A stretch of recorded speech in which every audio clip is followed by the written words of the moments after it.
Salam damai Kristus bagi kita semua, kembali lagi bersama saya dalam channel ini. Dan saya ucapkan selamat datang serta selamat bergabung bagi saudara-saudaraku yang baru bergabung dalam channel ini. Pada kesempatan kali ini saya ingin menanggapi salah satu video ceramah dari Ustadz Menahem Ali, seorang akademisi yang dikagumi oleh Muslim. Dalam video berdurasi 1 jam itu beliau membahas tentang Abraham dan juga tentang siapa sih yang dikorbankan di dalam tradisi Yahudi dan tradisi Al-Quran. Saya ingin membahas hal ini karena beliau mendapat kesimpulan, beliau menggunakan Alkitab, lalu beliau mencoba untuk menggiring opini pengikut beliau bahwa ada sesuatu hal yang terjadi atau ada masalah yang terjadi di dalam tradisi Yahudi, yaitu di dalam kitab Perjanjian Lama yang sekarang kita juga umat Kristen yakini sebagai sebuah kitab dalam Alkitab. Beliau mengatakan bahwa ada hal yang menjadi masalah di dalam kitab Perjanjian Lama atau yang menjadi masalah dalam tradisi Yahudi ini, sehingga itu diluruskan oleh Quran. Lalu beliau, karena masalah itu beliau mendapat kesimpulan bahwa sebenarnya yang dikurbankan itu adalah Ismail, bukan Ishak. Jadi bisa dikatakan bahwa beliau menggunakan kitab Perjanjian Lama untuk memberikan pesan yang mengindikasikan bahwa sebenarnya yang dikurbankan adalah Ismail menurut tradisi Yahudi. Hanya saja mereka, kata beliau, bahwa mereka tahu orang Yahudi itu seperti apa. Mungkin saja maksud dari beliau bahwa orang Yahudi telah mengubah tradisi atau orang Yahudi telah mengarang cerita itu bahwa yang seharusnya Ismail menjadi Ishak. Itu kesan yang beliau sampaikan, ya, walaupun secara tidak langsung, melainkan itu tersirat dari ucapan-ucapan beliau. Pada kesempatan kali ini saya sudah mencatat beberapa keberatan beliau yang ingin menggiring opini para pengikutnya bahwa yang dikurbankan adalah Ismail, bukan Ishak. Jadi pertama yang beliau merasa keberatan adalah sapaan. Sapaan yang katanya beliau mengatakan bahwa kalimat anak satu-satunya yang terdapat di dalam kitab Perjanjian Lama atau dalam tradisi Yahudi. Maka beliau mempermasalahkan bahwa seharusnya anak satu-satunya itu adalah Ismail. Jadi siapa anak yang dijadikan korban di sini? Ishak. Ishak itu seset tongrowa, berarti anak yang satu-satunya. Berarti yang disuruh dijadikan kurban oleh Allah kepada Ibrahim adalah anak laki-laki. Ya, anak itu namanya adalah Ishak. Tapi disebutkan anak satu-satunya. Kira-kira ada sesuatu masalah nggak di sini? Bukankah anak satu-satunya itu seharusnya anak yang pertama, bukan anak yang kedua? Begini, ini sudah orang-orang seperti ini adalah orang yang sangat berbohong, orang yang pandai memutarbalikkan fakta. Ini adalah pembohong terbesar ini.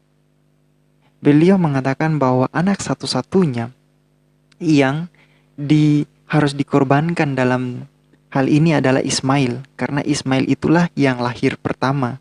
Dan Ismail itulah anak satu-satunya, anak tunggal menurut beliau. Tapi coba kita baca di dalam tradisi Yahudi, apakah benar Ismail anak pertama dan apakah kalimat anak satu-satunya itu mengindikasikan kepada Ismail? Yang pertama, kita lihat ketika Yahweh membuat perjanjian dengan Abraham, Yahweh tidak memberikan perjanjian bahwa Abraham akan memiliki keturunan dari orang lain selain daripada istrinya. Itu yang pertama. Sehingga kata anak satu-satunya itu tidak bisa dikatakan bahwa anak di luar istrinya, melainkan harus anak satu-satunya itu adalah harus anak yang ada di dalam istrinya yang sah, yaitu Sarah. Jadi bukan Ismail yang menjadi anak satu-satunya Abraham, melainkan Ishaklah yang harusnya menjadi anak satu-satunya Abraham, karena ini berkaitan dengan janji Yahweh kepada Abraham bahwa dia akan memiliki keturunan dari Sarah istrinya, bukan dari orang lain, bukan dari hambanya, bukan. Itu yang pertama. Jadi untuk keberatan anak satu-satunya itu tidak bisa mengindikasikan bahwa ini sebenarnya harus ditujukan kepada Ismail, tidak. Tetapi anak satu-satunya harus ditujukan kepada Ishak karena Allah membuat perjanjian dengan Abraham dan Sarah, bukan dengan Abraham dan Hagar. Allah tidak membuat perjanjian dengan Abraham dan Hagar, ingat itu. Yang selanjutnya, beliau ingin menggiringkan opini para pengikutnya dengan mengatakan bahwa Ishak tidak tahu bahwa dia yang akan dikurbankan. Maka beliau ingin supaya para pengikutnya berpikir bahwa sebenarnya Ishak ini tidak tahu bahwa dia yang dikurbankan, maka di sini harus ada masalah. Yang disuruh sembelih siapa? Anaknya Ibrahim. Tapi ketika Ishak bertanya kajuna bi merdana bed ekemada mbitna, berarti Ishak tahu kalau dia dijadikan kurban. Ishak tahu kalau dia dijadikan kurban. Tidak tahu. Makanya dia bertanya ekemma mbitna, berarti dia tidak tahu kalau dia dijadikan kurban. Berarti ada masalah kan? Loh, kan kalian yang membuat masalah, kenapa jadi Ishak dan Abraham yang mendapat tuduhan? Al-Quran itu yang selalu membuat masalah. Islam itulah yang selalu membuat masalah. Tapi kalian malah melontarkan permasalahan itu, menuduh orang lain, memfitnah orang lain lah yang membuat masalah. Kalian yang membuat masalah, kok kitab orang lain yang dipersalahkan? Jadi, ketidaktahuan Ishak tidak berarti bahwa Ismail yang seharusnya, tidak berarti bahwa Ismail yang seharusnya itu dikurbankan, tidak. Karena dalam hal ini, Ishaklah yang mengikuti Abraham ke bukit yang dimana Abraham akan mempersembahkan Ishak kepada Allah. Jadi cobalah, kalau kalian yang buat masalah, kalianlah yang mempertanggungjawabkan, jangan menyuruh orang lain untuk mempertanggungjawabkan. Apalagi menuduh atau memfitnah. Itu yang selanjutnya. Bahwa beliau ingin mengatakan bahwa ada permasalahan di sini ketika Ishak itu tidak tahu bahwa dialah yang akan dikurbankan. Masalahnya apa toh kalau dia tidak tahu? Apakah masalah ini lalu bisa membuktikan bahwa Ismail yang seharusnya dikurbankan? Sebenarnya saya ingin menampilkan seluruh isi video beliau, tetapi itu saya rasa itu terlalu panjang, yaitu sekitar 1 jam. Jadi saya mengambil poin-poin pentingnya saja untuk saya bahas. Tapi inti dari permasalahan beliau adalah beliau mengambil kesimpulan bahwa seharusnya Ismail yang dikurbankan berdasarkan keberatan-keberatan beliau tentang pernyataan dari kitab suci di luar Al-Quran. Jadi saya ingin meluruskan poin-poin ini, bahwa di dalam Alkitab itu sudah tertulis dengan rapi rentetan-rentetan kisah. Tinggal kalian baca saja, semua itu sudah tertulis sejarahnya, sejarah gamblang. Kalian tidak perlu lagi menafsirkannya.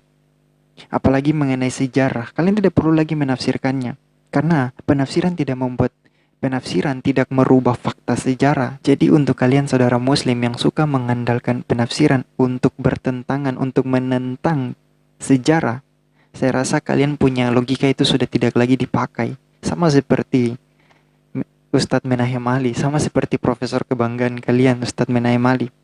Saya rasa logika beliau itu sudah tidak lagi terpakai.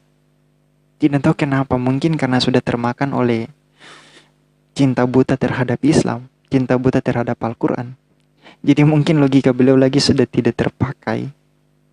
Nah, kita lanjut bahwa beliau ingin menyimpulkan bahwa Ismail yang dikurbankan, maka beliau ingin mengatakan bahwa sejarah Yahudi itu sudah bengkok-bengkok. Di sini yang disuruh perintah, ambillah anakmu yang satu-satunya, yakni Ishak. Kira-kira nyambung nggak di sini? Nggak nyambung.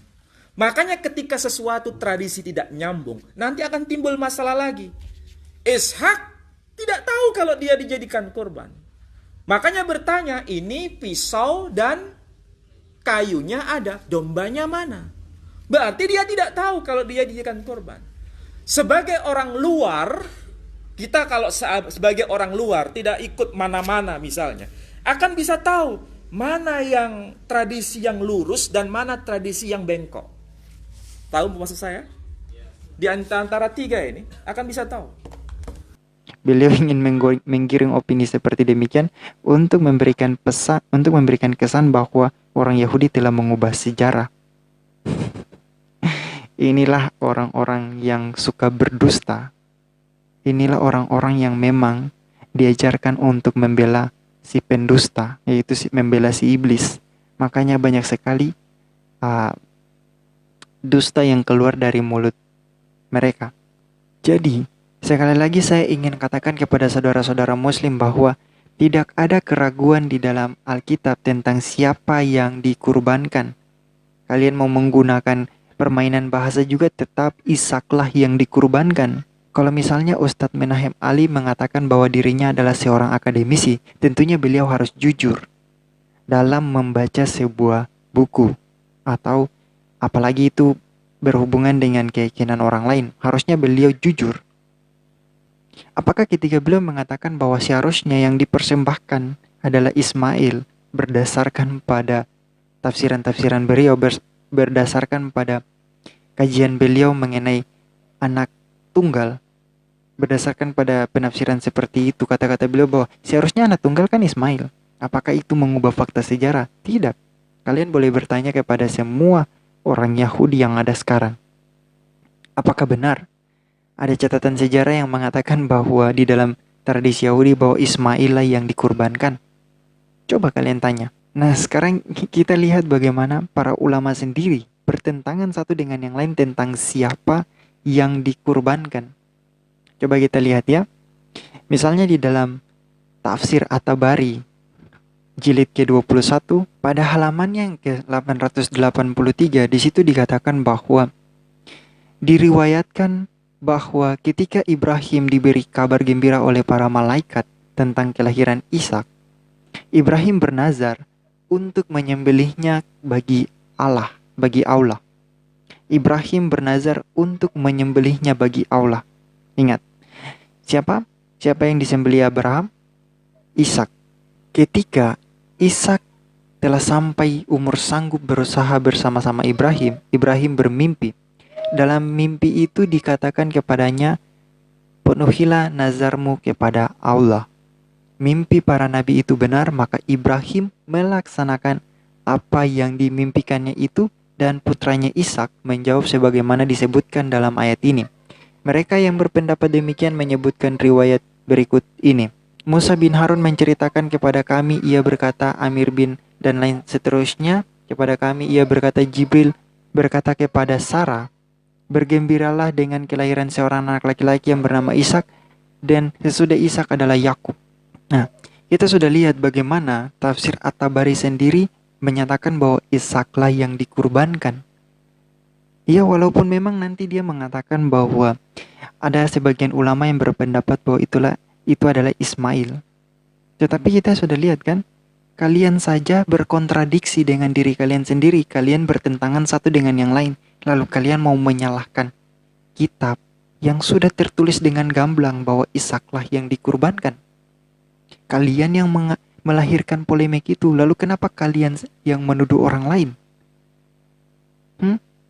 Logika kalian di mana? Itu sebabnya kalian ini adalah orang yang memang tidak tahu malu melakukan penipuan dan pembohongan di depan publik. Padahal sudah nyata-nyata bahwa hal itu tidak sesuai dengan apa yang kalian katakan. Lanjut. Sekalipun tafsir At-Tabari juga mengatakan bahwa ada pendapat ulama yang mengatakan Ismail, tetapi kita sudah lihat kan, dia sendiri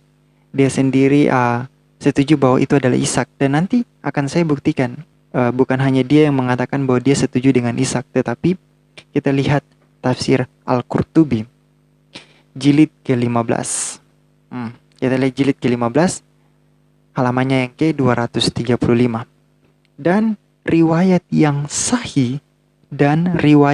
sahih, ingat ini bukan doif, ini sahih.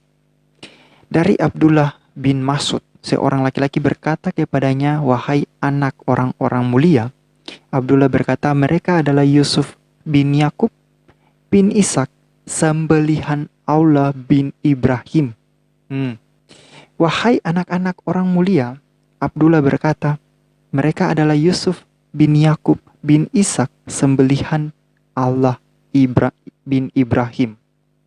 Jadi, Al-Qurtubi juga setuju, diriwayatkan dengan riwayat yang paling sahih dari Abdullah bin Mas'ud bahwa Ishaklah yang disembeli oleh Ibrahim. Masih lanjut. Diriwayatkan oleh Abu Az-Zubair dari Jabir berkata, yang disembeli adalah Ishak. Riwayat ini juga diambil dari Ali bin Abi Thalib dan dari Abdullah bin Umar, yang disembeli adalah Ishak. Dan perkataan ini adalah perkataan Umar, 7 orang dari golongan sahabat, dari golongan tabi'in, dan yang lainnya seperti Alqamah dan seterusnya. Semua berpendapat bahwa yang disembeli adalah Ishak. Pendapat ini juga sama dengan kepercayaan kaum Yahudi dan Nasrani. Selain dari mereka, yang berpendapat sama adalah An-Nuhas dan At-Tabari. Ingat, An-Nuhas dan At-Tabari juga berpendapat bahwa yang dikurbankan adalah Ishak, bukan Ismail. Ya, walaupun nanti di dalam tafsir itu juga bertentangan satu dengan yang lain, bahwa ada ulama yang berpendapat itulah Ismail. Tetapi sekali lagi ingin saya katakan bahwa Muslim, kalian dan Al-Quran kalian, dan juga Allah kalian, dan juga Muhammad kalian itu yang membuat masalah. Tetapi anehnya, kenapa kalian melontarkan permasalahan itu kepada kami umat Kristen? Kalian yang membuat tuduhan, kalian yang menganggap bahwa kalianlah yang dituduh. Kalian memfitnah kami, kalian menganggap bahwa kalian adalah korban pemfitnahan kami. Di mana logika kalian? Kalian menuduh Alkitab palsu, tapi kalian pula yang menggunakan Alkitab. Kalian yang berkontradiksi dengan kitab kalian sendiri, kalian yang menyalahkan kami.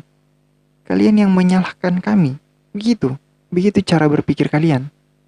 Alkitab jelas-jelas sudah memberikan catatan, sudah memberikan gambaran secara gamblang bahwa Ishaklah yang dikurbankan. Kok kalian malah ingin mencari celah untuk menyalahkan Alkitab dengan mengatakan bahwa ini tradisi ini sudah dirubah? Apa buktinya sudah dirubah? Coba berikan catatan sejarah dari Yahudi yang paling tua tentang Abraham mengorbankan Ismail kalau ada. Tidak akan kalian temukan hal itu, karena sejarah yang benar adalah Abraham mengorbankan Ishak, bukan Ismail. Jadi kalau kalian mau berbohong, pintar-pintarlah untuk berbohong. Kami tidak pintar dalam berbohong, kami selalu ingin mengatakan hal yang jujur.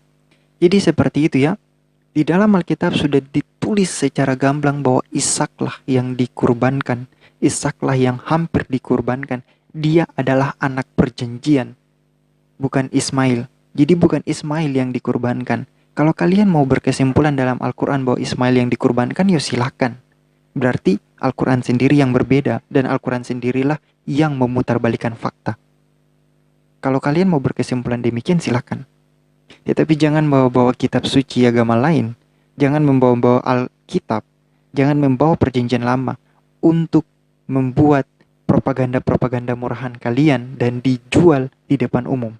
Karena akan muncul orang-orang seperti kami untuk membongkar kebohongan-kebohongan kalian. Oke, itu saja. Kita jumpa di video berikutnya. Yesus Kristus mengasihi kalian semua.